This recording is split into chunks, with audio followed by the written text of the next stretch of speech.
শুভ সকাল সকল দর্শকবৃন্দকে হ্যালো মালদা থেকে জানাই আমি বিলাল হোসেন। সংবাদে যাওয়ার আগে আপনাদের কাছে বিশেষ একটি ছোট্ট অনুরোধ যে আপনারা আমাদের এই হ্যালো মালদা চ্যানেলটি সাবস্ক্রাইব করবেন এবং পাশে থাকা বেল ঘণ্টাটি অন করবেন এবং লাইক শেয়ার কমেন্ট করতে ভুলবেন না। আসছি সংবাদে। পরিযায়ী শ্রমিকরাও পাবে স্বাস্থ্যসাথী কার্ডের সুবিধা। ভোট শুরু হতে বিরাট ঘোষণা মমতা।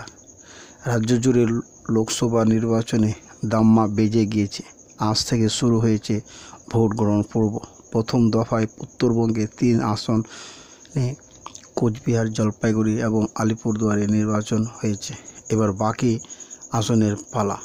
একদিকে যেমন উত্তরে 3 আসনে ভোট চলছে, অন্যদিকে তখন সবাই ব্যস্ত রাজ্যের মুখ্যমন্ত্রী মমতা বন্দ্যোপাধ্যায় দলীয় প্রার্থীদের সমর্থনে জেলায় জেলায় ঘুরে সভা করেছেন তৃণমূল সুপ্রিমো।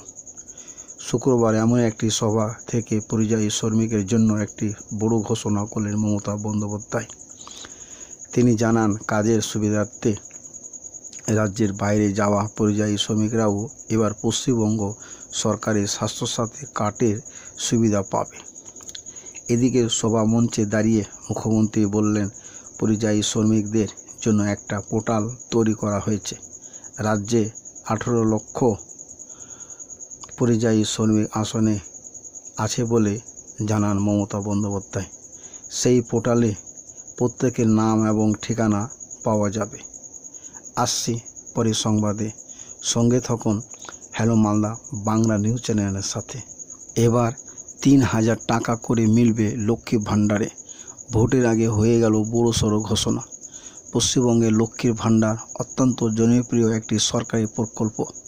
প্রথমে এই প্রকল্পের মাধ্যমে প্রতি মাসে বাংলার মহিলাদের 500 ও 1000 টাকা করে ভাতা দেওয়া হতো। পরবর্তীকালে এই ভাতার পরিমাণ বৃদ্ধি করে 1000 থেকে 1200 টাকা করা হয়। তবে আগামী দিনে বাংলার মহিলারা এই প্রকল্পের মাধ্যমে পেয়ে যাবেন 3000 করে টাকা। পাশাপাশি এই প্রকল্পের নাম পরিবর্তন করে রাখা হলো অন্নপূর্ণা ভাণ্ডার।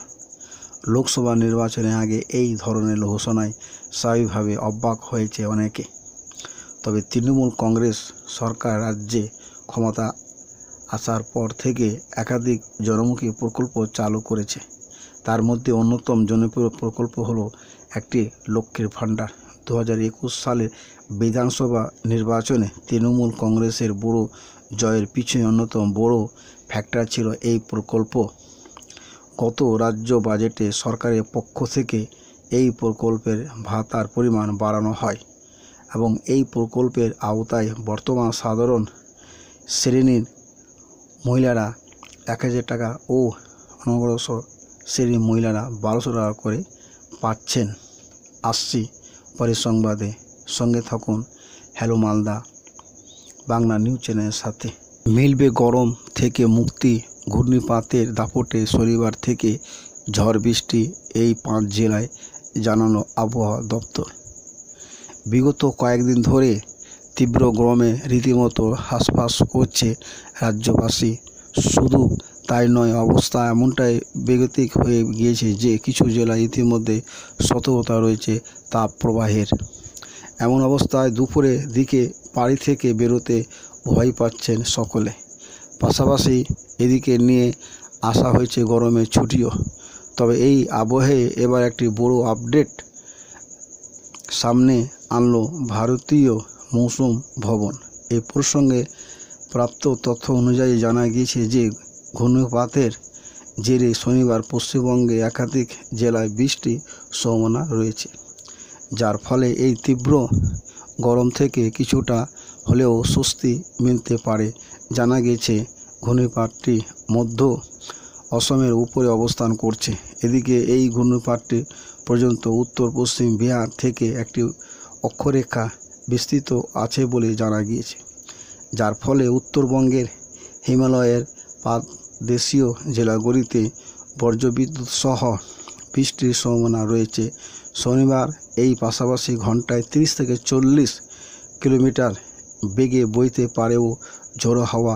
এছাড়াও উত্তর পূর্ব ভারতে অন্যান্য অংশেও রয়েছে বৃষ্টির সম্ভাবনা। ভারতীয় মৌসুম ভবনের তরফে এমনটাই জানানো হয়েছে।